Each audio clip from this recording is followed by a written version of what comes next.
Yo, what's up, everybody? This is episode 2 of the Risk On, Risk Off podcast. Thanks for checking in with us.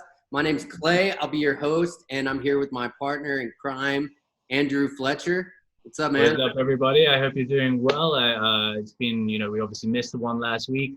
It took a little bit of time just to chill out and take some time out of the charts, really. So I'm happy to be back on the radio show this week. A bit of an exciting episode coming into the second episode. We've got a few things to talk about. Obviously, we're going to discuss the dollar. We're going to discuss, what was the other thing we want to talk about? Ghislaine Maxwell, The big trial. one. And, I think the number of coronavirus cases supposedly here in the United States hit 140,000 today. Ridiculous numbers coming out of the States, So I think it's going to be quite interesting to kind of dissect those numbers a little bit and kind of figure out, could they potentially be true numbers? Obviously, we've seen a lot of articles popping up recently based out of Florida, where there has been a number of cases where they've been caught out. And by caught out, I mean they've been caught out selling little fibs about people with COVID deaths. Right. So very interesting numbers coming up, obviously pre-election, coming out of, S&P at all-time highs. Could it be a coincidence?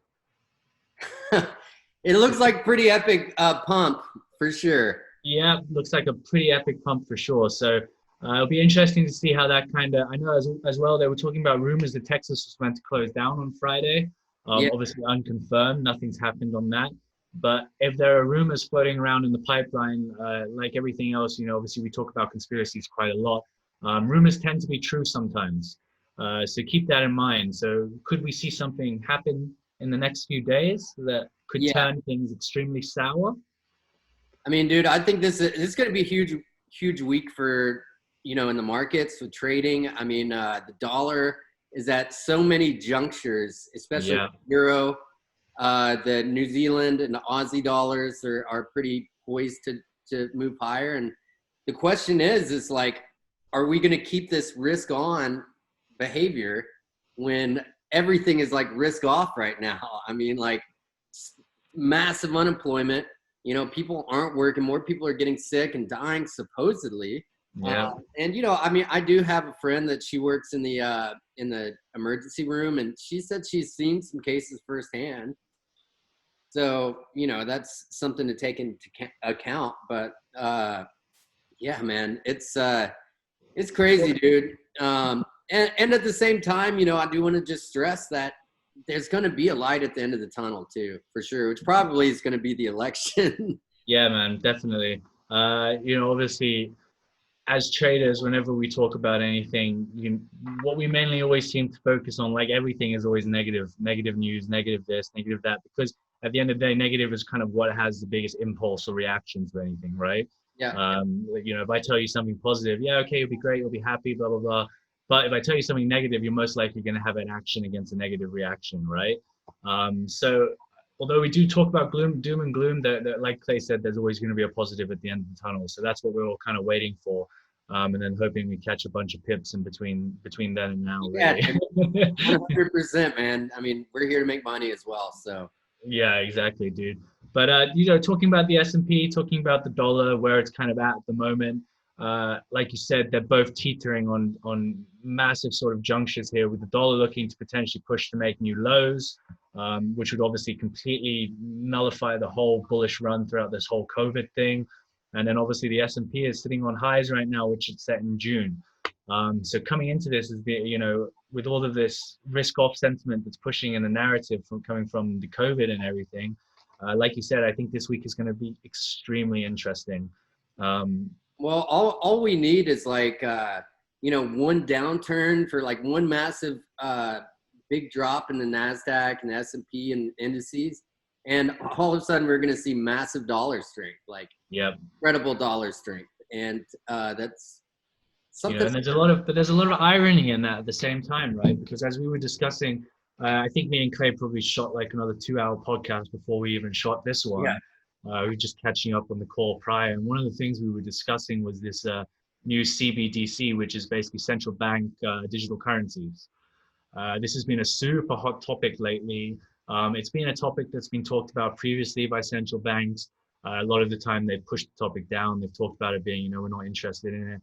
But now since COVID, we've seen central banks recently with the Bank of England putting a really positive stance on it, and now people are even talking as near as 2025, we could be seeing central bank digital currencies coming into play now. Well, and it's like, just to talk about the conspiracy of it all, like if you follow David Icke, any of his stuff, he's been talking about us, like them pushing us towards a cashless society for 10 years, probably more than that. And like, so why would we be doing that? What would be the point? Well, every single one of your transactions could be tracked, monitored, or and not only that, but they're in complete control of your finances. Exactly. If you're not following the rules, they can squeeze you. Try to go to Target or whatever, like grocery store, and run your card, and it's like declined. You're like, what are you talking about? You didn't take a COVID vaccine this month. COVID vaccine not approved. Please redo. Oh yeah, exactly. Dude. You cannot access your wallet in your wrist on the barcode.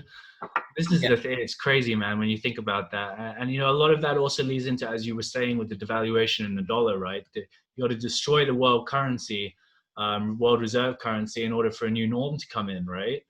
Right. So, I mean, like, we have to ask ourselves, like, and we were talking before this, like, had a good talk, and I was like, what's the deal with, like, it seems like they're trying to get people not to work, and get used to the handouts, get used to stimulus and stuff. And I'm not saying that that's good or bad, but at a certain point, it is just creating money out of thin air.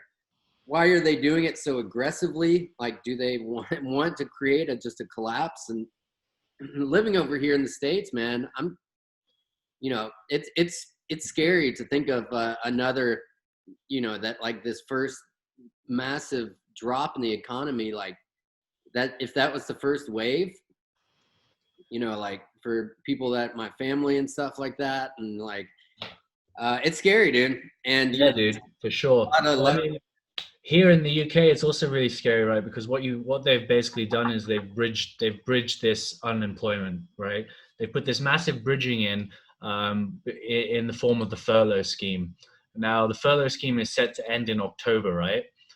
Basically, the furlough scheme, for those who do not know, out in the US and everything like that, the furlough scheme is a protection scheme against employers' employment, basically, where the government's paying 80% subsidized of our wages up until October.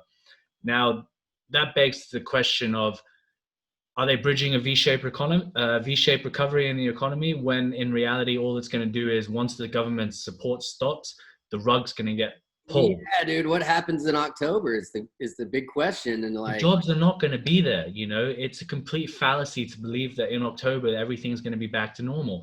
You're going to see massive amounts of unemployment kick in once this government support stops, purely because demand for everything is going to be so low.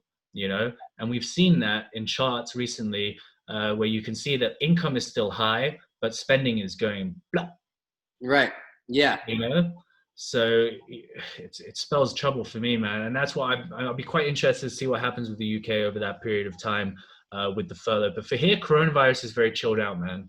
And this is, again, one of those things why it's like, you look at the States as an example, and you have these exponential growth in cases where it's breaking records from where, it should have broken records in June in terms of number of new cases. And now it's going exponentially higher. And I ask myself, okay, well, why, the States is, it's a completely different world, but what is the reality of these numbers? Yeah, I mean, I think it's, more testing's being done, and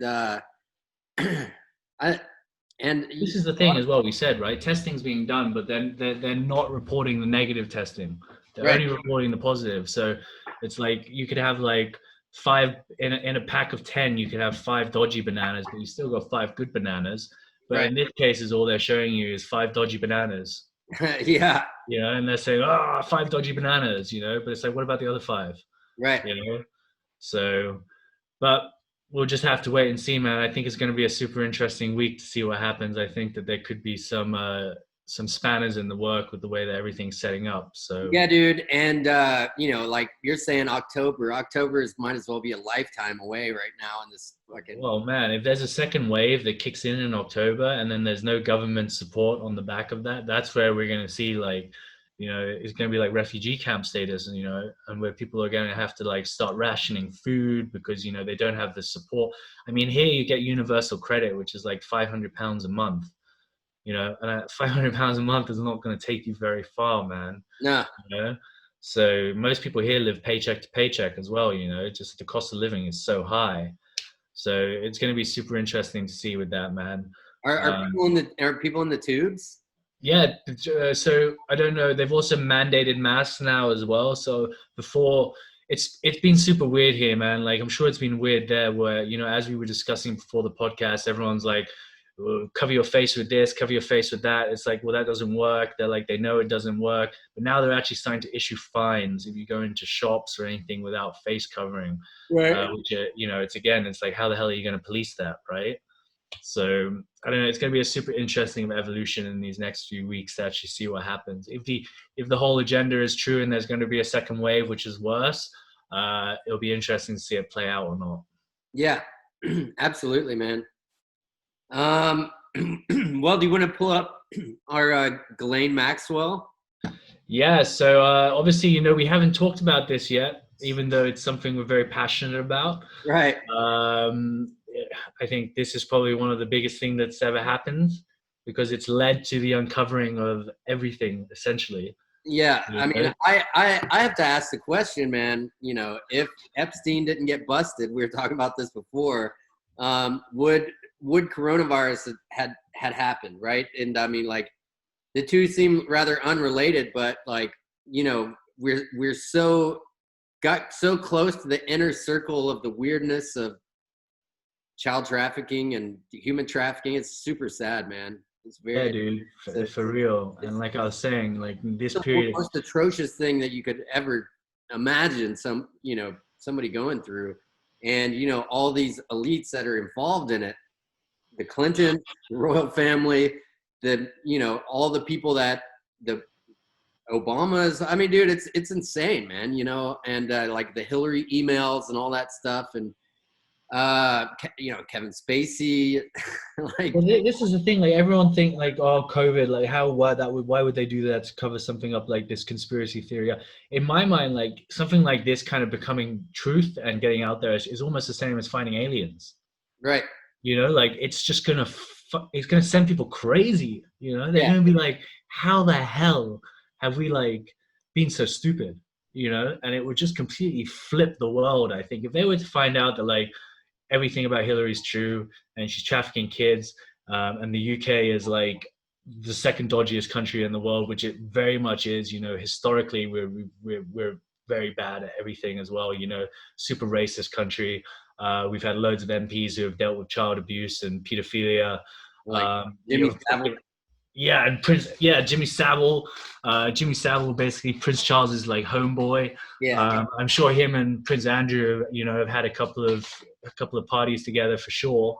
But and I think the British government must be shitting himself now with Maxwell and where she is now. And we were saying in the article how she had like ex-UK military basically guarding her when the feds came in and took her in New Hampshire.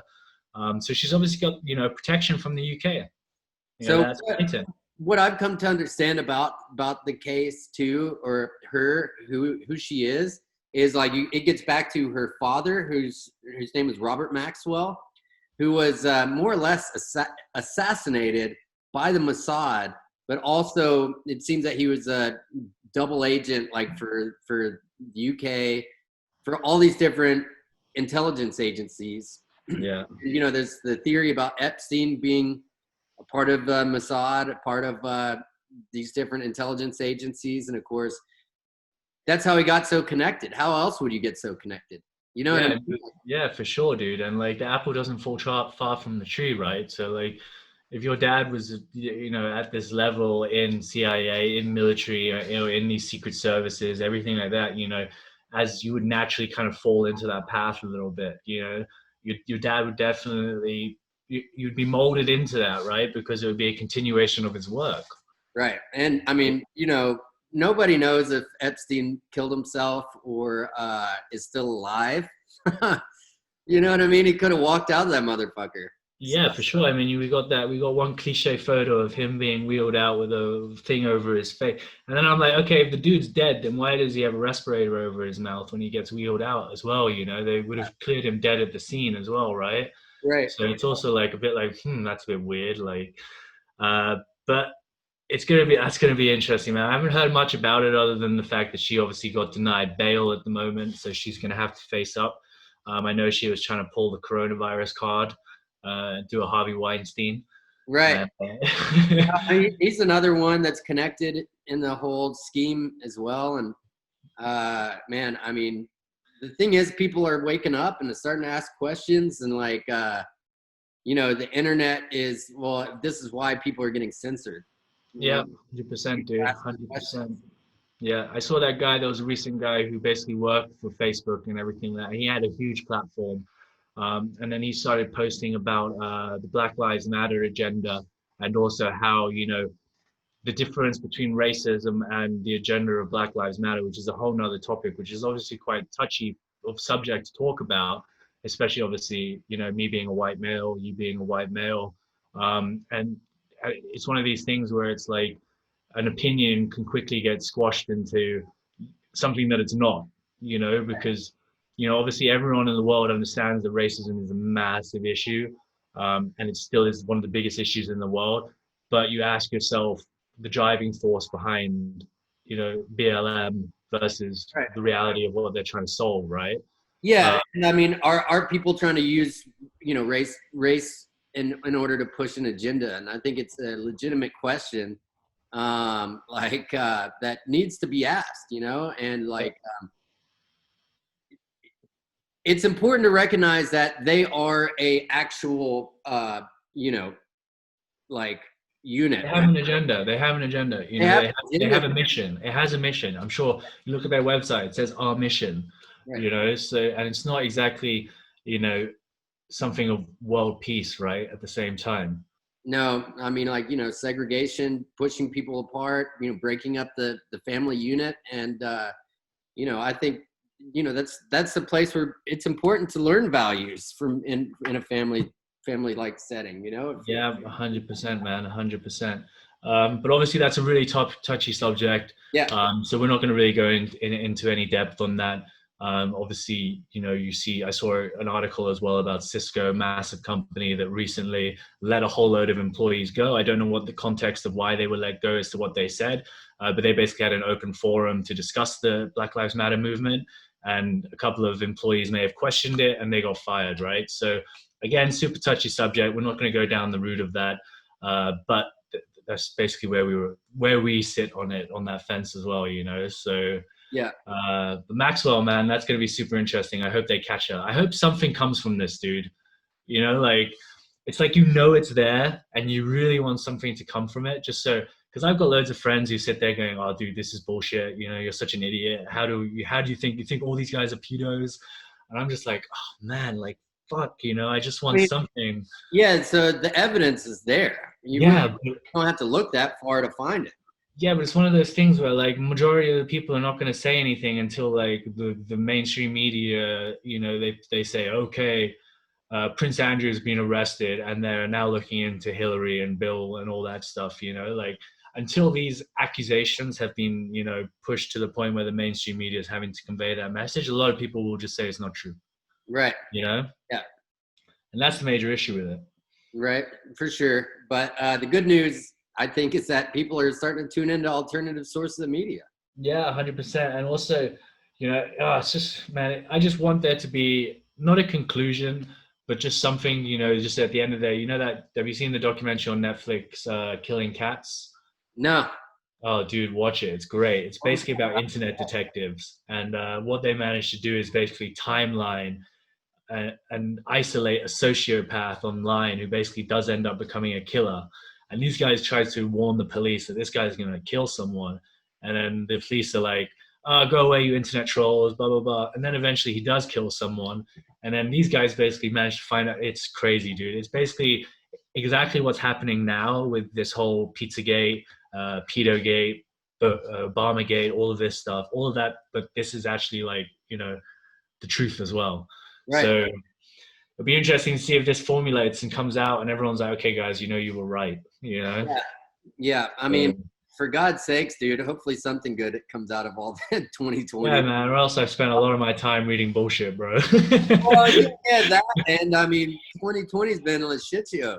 Yeah, dude, it's just been a mental, like crazy mental, like toss your brain around and make you see what sort of concoction comes out at the end of it. Yeah, yeah. But It's important to realize that it's still focusing on yourself, trying to better yourself, and trying to think about the abundance in the world and abundance on earth. And yeah, man, it makes it that much more important right now to be aligned and try to have like your purpose and your like your goals and what you want out of your life to actually have a clear vision, because it's such a shit show right now. Yeah, I think that's like, I constantly have to remind myself to do that as well. I think you've got to kind of just put your glasses on and ignore the noise. As entertaining as the noise can be, like I said, because everything that kind of gets projected our way is negative majority of the time. You kind of have to just stop thinking about it sometimes and just focus on yourself and focus on getting better, focus on things that you love to do. Because that's where you get it. That's where the emotions of happiness and everything comes from. And I think in a time like this where we're restricted on the ability to do that because of coronavirus. Yeah, like going to the gym. You know what I mean? Yeah. Oh, dude. Like that's everyone's escape, right? And it's like in the UK, they haven't even opened yet. There's still 26th of July. It's going to be a nightmare getting them open. I think they're open here, but like it depends. You have to wear a mask going in, but like once you're on the workout floor, you don't need a mask. It's like, what's the point? Yeah, dude, and they like put you in your little pod to do your little workout. And oh yeah, no, I haven't seen one of those pods yet. I would hear that. I've seen some blueprints, and they're like podding people up, and just the whole concept of even having to book a time to go to the gym is nuts. Yeah. Like I don't see operationally how any of these companies are going to survive, and that's what I mean when I say employment's going to hit. It's not going to get that much better because there's not going to be as many jobs. The limitations that society is going to have is going to be so massive. Yeah. We have some Q&As from last episode. Yep, we do have a couple of good questions. Obviously, as we discussed it last week, what we do is you guys have any questions about anything, pop them in the comments on the YouTube, and we do answer those questions following podcasts. So I got a couple of questions here. I'm going to read them out for you, Clay. These are unrehearsed, by the way, dude. Yeah, literally we're opening them and reading them now, guys, so bear with us. So cool. First question we have is from Hugo. Hugo basically says, at these market conditions, is it difficult to assess market sentiment and the relationship between markets? Due to the pandemic creating a constant risk on, risk off, how do you manage your account and go with the flow of the markets? I.E, what percentages do you use on your trades? And that's about it, really. So I guess he's looking at how do you go about risk management when conditions are so crazy? I mean, man, I think it's just important to take it one trade at a time, one day at a time, and it's not too much different than like just waking up. And if you're going to approach your computer for a London session or New York session, that that session's unique. Is how I feel about it, and anything, absolutely anything can always happen. Like, yeah. So, especially in this time when you're looking at like it's primed for manipulation, right? This whole risk on, risk off sentiment is driven by the big money. So basically they decide where they want to push stuff. So I'd say trade smaller, even risk maybe 0.5% to 1% initially. Yeah. And then scale in on the trades if you want to go higher than that. I know that I've struggled quite a lot recently myself. Been trying, I trade like 4 hour looking for a bit more like intraday swing opportunities. And to be quite frank, the range has been squashed. I've been hammered with range recently, and everything's in a range. So almost better, until you see clear breakouts, I would advise maybe take smaller targets and just secure your stops as soon as you starts moving in the right way. That's why it's going to be a big week this week, because so many breakout opportunities. Euro, NZD, USD. Those are two that I'm really looking at. Yeah, definitely. Me too, man. I'm in Confident. it. But then obviously that's good. You know, that leads it to a whole opportunity of fake breakouts, Right. which is Yeah. also being a massive fucking issue. Yeah. Well, I love trading at false breakout. So Oh yeah, I love it when you're on the right side of it though. You're like, we run the wrong side and you just go, oh no, draw down, draw down, draw. Oh yeah, shit. yeah. Happened quite a few times for me last week. Nightmare. So yeah, Hugo, mate. Like Clay said, like I said, you know, you've just got to kind of manage your expectations. I think that's the main thing, and just you know take what you can from the market and try wait for the confirmations. Yeah. You know, Thanks, 3 cap, 4 cap, lots more confirmations. We also have.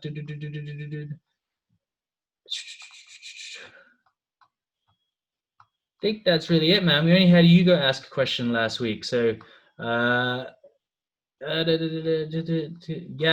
All right, guys. So not very many questions last week. So what I do want to say is this week, try and get as many questions as you can in. We really want to also answer your guys' questions. So just take the time. Anything you want to know, anything technical, anything like that. Just make sure you put those comments in, guys. Right. And you know, we talk about whatever, man.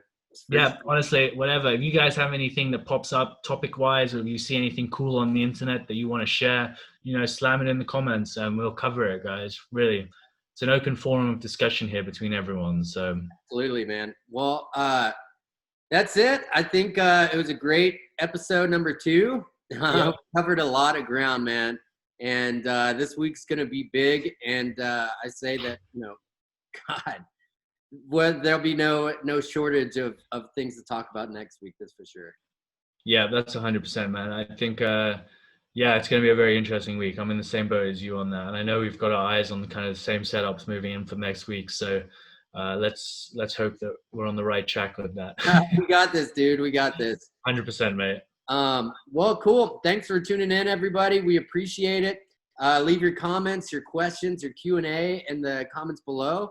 And man, be safe out there, you know, and remember, it's gonna get better. Like, yeah, I've been reminding myself this is that all things must pass, even this insanity, right? So all things must pass, and you just got to we got to survive. So any last comments, Andrew? No, man. I think that's about it. I think you covered the gist of closing up. Like you said, just stay positive. Put your energy towards the markets and learning it. Put your energy towards bettering yourself and getting better at whatever aspects of life that brings you happiness. And that will kind of distract you from all the crap that's going on. Right. Absolutely, man. Well, it's been great talking to you, buddy. And we'll be chatting soon. Yeah, dude, for sure. We'll be chatting next week, mate. All right. Adios, amigo. Take it easy, buddy. Peace.